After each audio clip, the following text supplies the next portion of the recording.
नमस्कार। हलचल दिन भर में आपका स्वागत है। सबसे पहले आज की खास हलचल। हर्षोल्लास के साथ मनाया गया करवा चौथ, सुहागिनों ने रखे व्रत। गुरुवार से खुलेगा सालासर बाबा का दरबार। श्रद्धालुओं को दर्शन के लिए करवाना होगा ऐप के माध्यम से रजिस्ट्रेशन। बिदासर में अनियंत्रित कार ने स्कूटी को मारी टक्कर, 2 युवक घायल। निम्बी जोधा में फसल कटाई के दौरान थ्रेसर से कटा किसान का हाथ।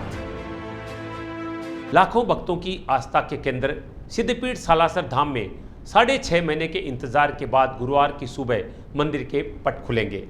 उल्लेखनीय है कि कोरोना के प्रकोप के चलते 20 मार्च को मंदिर के पट बंद कर दिए गए थे। मंगलवार को जिला कलेक्टर और एसपी ने मंदिर परिसर का दौरा किया, व्यवस्थाओं का जायजा लिया तथा पुजारियों के साथ मीटिंग की। एससीएन से बातचीत करते हुए जिला कलेक्टर ने बताया कि 5 नवंबर को मंदिर के पट खोल जाएंगे और ऑनलाइन रजिस्ट्रेशन के माध्यम से भक्तों को दर्शन करवाए जाएंगे। इसके लिए आज सालासर धाम में पुजारियों के द्वारा एक ऐप जारी की गई, जिस पर रजिस्ट्रेशन करवा के आप दर्शन कर सकते हैं। जय श्री बालाजी की। जैसे सभी श्रद्धालुओं के लिए ये जो एक बालाजी सालासर टोकन के नाम से एक एप्लीकेशन सालासर बालाजी मंदिर द्वारा लॉन्च की गई है आज, उसका कैसे हम काम में उपयोग लेते हैं उसके लिए ये तरीका है कि इसमें ये बालाजी महाराज का होम पेज रहेगा। इसमें सबसे पहले गेट टोकन पे क्लिक करना पड़ेगा। उसके बाद में ये दिनांक दी गई है, सभी में दिनांक है अलग अलग। फिर उसके बाद में गेट टोकन पे क्लिक करना पड़ेगा। गेट टोकन पे क्लिक करने के बाद में मोबाइल नंबर डालिए। मोबाइल नंबर डालने के बाद में आपके पास एक ओटीपी आएगा। ओटीपी आप इंटर करोगे तो आपका अपना नाम, कितने मेंबर है वो उसके अंदर डालने पड़ेंगे। फिर आपके मोबाइल पे वो क्यूआर कोड या बार कोड, वो सारी व्यवस्थाएं, कितने मेंबर हैं वो सारे उसके अंदर आ जाएंगे। हनुमान सेवा समिति अध्यक्ष यशोदानंदन पुजारी मेरी समस्त कार्यकारिणी के साथ पूरे भारतवर्ष से सालासर बालाजी के आने वाले श्रद्धालुओं से करबद्ध हाथ जोड़ के निवेदन करता हूं कि भारत सरकार और राजस्थान सरकार के द्वारा जो गाइडलाइन जारी की गई है उस गाइडलाइन का पूर्णतः पालन करें। मंदिर व्यवस्था में यात्री दर्शनार्थ हमारा सहयोग प्रदान करे, जिससे ये व्यवस्था आगे सुचारू और अच्छी सी व्यवस्था बनी रहे। धन्यवाद। जय श्री बालाजी। हम श्री बालाजी सालासर के समस्त पुजारी परिवार के सदस्य आज बालाजी महाराज की परम कृपा से जो हम ऑनलाइन बुकिंग यात्रियों की सुविधा सुचारू रूप से शुरू करने जा रहे हैं और अभी अभी हम उसका शुभारंभ कर रहे हैं। हम ये चाहते हैं कि यहाँ यात्री जो है, जो वर्तमान में जो कोविड-19 का प्रकोप है उससे वंचित होकर के सुरक्षित रूप से सालासर पधारे, श्री बालाजी के दर्शन करें। इसलिए समस्त पुजारी परिवार ये शुभकामना समस्त हमारे भक्तगणों के लिए, हमारे श्रद्धालुओं के बालाजी से प्रार्थना करते हैं जो समृद्ध हो, सुखी हो, दीर्घायु हो, संपन्न हो। ये सब के लिए हमारी मंगल कामना के साथ आज ये उनकी सुविधार्थ हम सुचारू रूप से शुरू कर रहे हैं। जय श्री बालाजी। मैं मंदिर प्रबंध कमेटी सालासर के तरफ से आप सभी यात्रियों को, सभी देशवासियों में निवेदन करता हूं तो ऑनलाइन दर्शन करने के लिए मंदिर पधारे, तब भारत सरकार के कोविड-19 के संबंधित गाइडलाइन का अक्षरश पालन करते हुए दर्शन का लाभ उठाएं। जय श्री बालाजी की। आज सबसे बहुत बड़ा खुशी का दिन है कि सालासर मंदिर की ओर से एक ऐप लॉन्च किया है। उसमें आप रजिस्ट्रेशन कराओगे, दर्शनों की सुविधा होगी। एक कोविड के तहत हमने रेलिंग जैसे बनाई है, जगह जगह हमने फाइबर ग्लास लगाए हैं, कम से कम 7 फुट की ऊंचाई पे लगाए कि कोई से संपर्क नहीं हो सके। और मंदिर प्रवेश गेट से ही हमने पूरी टेम्परेचर, तापमान की मशीनें लगा रखी है। अभी एक नई सुविधा हमने दी है कि करीबन एक साथ में करीबन 40 यात्रियों का टेम्परेचर आएगा और टेम्परेचर आते ही वो बता देगा ऑटोमेटिकली कि इस यात्री का इतना टेम्परेचर है। तो हमारे लिए सुविधा रहेगी, सरकार के लिए सुविधा रहेगी कि भाई उसको इससे लाइन से बाहर निकालें। उसमें साथ में आपको एक बात हो, उस कैमरे में अगर एक बार ब्लैक लिस्ट डाल दिया, जैसे एसपी महोदय यहाँ आए थे तो हमने उनको बताया था कि जो भी जेब कट्टा है, जितना भी जेब कटते हैं उसकी अगर फोटो इसमें डाल देंगे तो ज्यों ही वो मंदिर की लाइन में प्रवेश करेगा तो ऑटोमेटिकली उसमें अलार्म बजेगा।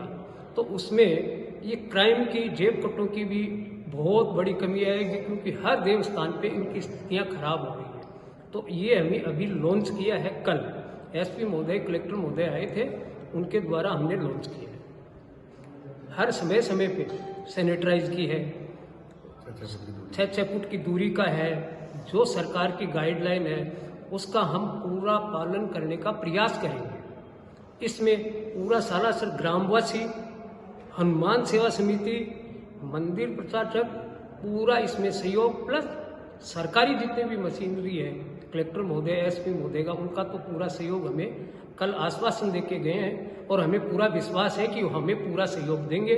इसलिए जितने भी सालासर बालाजी के भक्त हैं सबके स्वास्थ्य की कामना करते हैं। जय श्री बालाजी। सुजानगढ़ तहसील के चरला गांव की गोधाम गौशाला में गायों की मौत की खबर आने के बाद सनसनी फैल गई और गांव में भारी रोष उत्पन्न हो गया।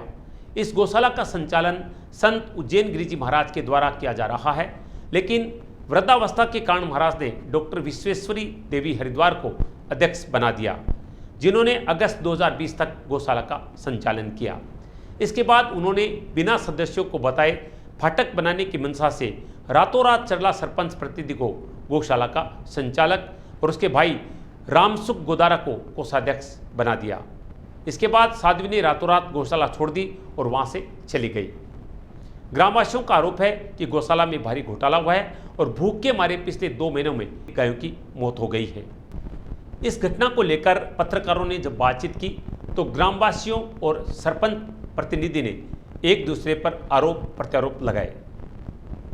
ये मैं बात सिरे से खारिज करता हूँ। ऐसी कोई यहाँ कुछ घटना नहीं हुई, ना कोई गाय मरी ना कोई और मरी। यहाँ से बाहर से दानदाता सेठ बाणिया भी यहाँ सुबह आए हुए थे, गायों को लापसी बना के दी है। पूरा सारी व्यवस्थित तरीके से सब चल रहा है। एक ही कोई ऐसी कोई गाय आज के मरने की यहाँ कोई खबर नहीं थी। मैं सुबह खुद यहाँ ही था। एकदम असामाजिक तत्व द्वारा जो राजनीतिक दुर्वेश भावना रखती है उन लोगों द्वारा सरासर गलत फैलाई हुई अफवाह है और ये शासन और प्रशासन का समय खराब कर रहे हैं। गौशाला में गायों के लिए किस प्रकार की व्यवस्था है यहाँ पर? गायों के लिए हर अमावस का, पुण्यों का और लगभग शनिवार का यहाँ ये लापसी की व्यवस्था की जाती है। गुड़ और तेल दलिया भी दिया जाता है। और बाहर यहाँ हमारे पंचायत के अंदर हमारे ग्राम चरला में 6000 बीघा गोचर भूमि और ये वगैरह वगैरह ताल की ज़मीनें पड़ी है। उनमें गायाँ अभी तो हरा घास भी खा रही है। और गाँव की गौशाला से काफ़ी अच्छी गाँव की व्यवस्था यहाँ है। इस मामले में आप पशुपालन विभाग चूरू पे भी जानकारी कर सकते हैं। ये गौशाला दूसरे और तीसरे नंबर पे आती है। एक रामसुख है, एक दो मेघवाल है, 5-6 आदमी है। तो थे शिकायत करी के एक दो बार में तो की हो जाए वहाँ पर तो मुकदम बना दियो मारो तो एसटी को। अच्छा एसटी को हाँ कौन बनवायो? सरपंच रही बने मन बाढ़ ने ठोकना आ गया मारा हाल था। मन तो 3-4 आदमी आ गया बंद को नहीं मारा हाल था। अच्छा अच्छा अच्छा कहीं करूँ मैं तो 1-2 आदमी हूँ। खेत कितनी दूर पड़े? ओ खेत मारो ही है, ओ खेत मारो ही अटल एडजस्ट करने हमें तो अड़ा रही। मैं तो पड़ोसी हूँ। रात को गाय आती हल्टा हुआ ऐसा हूँ ज्यादा। मरी की ध्यान है कोई? मरी भूखा मरती मरी है बापड़ी। अच्छा अच्छा अच्छा ठीक ठीक वैसे ही भूखा मरे बापड़ी गए रात को साहब यहाँ गए रात नहीं ना तो गए बाहर काट दिए सब बढ़िया रहे। सुजलांचल में महिलाओं का सबसे पवित्र त्योहार करवा चौथ पर्व धूमधाम से मनाया गया। सुहागिनों ने उपवास रखे और अपने सुहाग की लंबी उम्र की व समृद्धि की कामनाएं की। अनेक महिलाओं ने करवा चौथ का उद्यापन भी किया। करवा चौथ पर बाजारों में भी चहल पहल रही और जमकर खरीदारी की गई। सुजानगढ़ में कोविड-19 का प्रकोप तेजी से बढ़ रहा है। बुधवार को कस्बे के नयाबास और हरिजन बस्ती में कोरोना से एक मौत हुई है, जिनका अंतिम संस्कार टीम हरे के सहारा के संयोजक श्याम सुंदर स्वर्णकार और उनकी टीम ने पीपीई किट पहनकर किया। कस्बे में कोरोना से लगातार हो रही मौतों से निश्चित रूप से बड़े खतरे का संकेत मिल रहा है, लेकिन लोगों को बिना मास्क पहने घूमते देखा जा सकता है।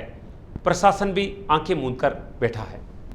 आज सुजानगढ़ के दसानी भवन में समाजसेवी तनसुख मलजी लोढ़ा की स्मृति में एक श्रद्धांजलि सभा का आयोजन किया गया, सर्व समाज द्वारा आयोजित श्रद्धांजलि सभा साध्वी मधु रेखा जी के सानिध्य में आयोजित की गई। सभा में एडवोकेट निरंजन सोनी, राकेश चोरडिया, साहित्यकार घनश्याम नाथ कच्छावा, पवन तोदी, तरुणमल लोढ़ा और तनसुखजी लोढ़ा के पुत्र जितेंद्र लोढ़ा सहित अनेक लोगों ने अपने विचारों से लोढ़ा जी के प्रति भावांजलि व्यक्त करते हुए कहा कि लोढ़ा जी जैसे व्यक्तित्व की आज समाज को जरूरत है।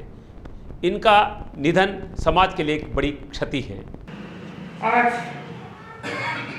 जिस स्मृति सभा का आयोजन हुआ है और जिस व्यक्तित्व के विषय में पूर्व वक्ताओं ने स्व अनुभूति के आधार पर उनके साथ में जिए क्षणों के साथ जो अभिव्यक्ति दी, मैं सोचती हूँ ऐसा व्यक्तित्व, कर्तृत्व और नेतृत्व प्रदान करने वाला कोई गणनीय व्यक्ति होता है। स्वर्गीय तनसुखजी लोढ़ा, जिन्हें मैंने देखा नहीं किंतु हमारी साध्या जब गोची जाती और उनके द्वारा अभिव्यक्त भावों को साध्य मुझे बताती, मुझे सात्विक गौरव होता कि आज तेरापन धर्म संघ में सुजानगढ़ में ऐसे व्यक्तित्व निवास करते हैं। लाडनू तहसील के ग्राम निम्बी जोधा के ढाणी नंबर 2 निवासी ओम प्रकाश का हाथ फसल कटाई के दौरान थ्रेसर में आ जाने से कट गया। उसे घायल अवस्था में लाडनू के राजकीय चिकित्सालय ले जाया गया, जहां से उसे रेफर कर दिया गया। सुजानगढ़ के गांधी चौक और बस स्टैंड पर महिला जागरूकता को लेकर एक नुक्कड़ नाटक का आयोजन किया गया। जसवंतगढ़ की प्रतिभावान छात्राओं के द्वारा देश में महिलाओं पर बढ़ रहे अत्याचार के विरोध में इस नाटक का मंचन किया गया। नाटक में सलोनी शर्मा, प्रतिभा स्वामी, हर्षा स्वामी, कृपा शर्मा, दिव्या शर्मा, मिष्टी अरोड़ा, ललिता सांकला, भावना सांकला और प्रीति शर्मा ने भाग लिया। राष्ट्रीय बाल स्वास्थ्य कार्यक्रम के तहत राजकीय सामुदायिक स्वास्थ्य केंद्र सांडवा में मोबाइल डेंटल कैंप शिविर का आयोजन ब्लॉक चिकित्सा अधिकारी डॉक्टर रामचंद्र रेगर के निर्देशन में किया गया। शिविर में 48 बच्चों के दंत रोगों का उपचार किया गया। शिविर में दंत रोग विशेषज्ञ doctor Alkesh Mahesh Bhamu, Santosh Sharma, doctor Dinesh Sharma, doctor Dharmesh Keshani, doctor Kaushalya Sharma, doctor Deepika Kumari, Bhikharam Meghwal, Saurabh Sharma, Poonam Kumari, Suman आदि ने अपनी सेवाएं दी। शिविर में दंत रोग से पीड़ित बच्चों का उपचार कर निःशुल्क दवाइयां दी गई।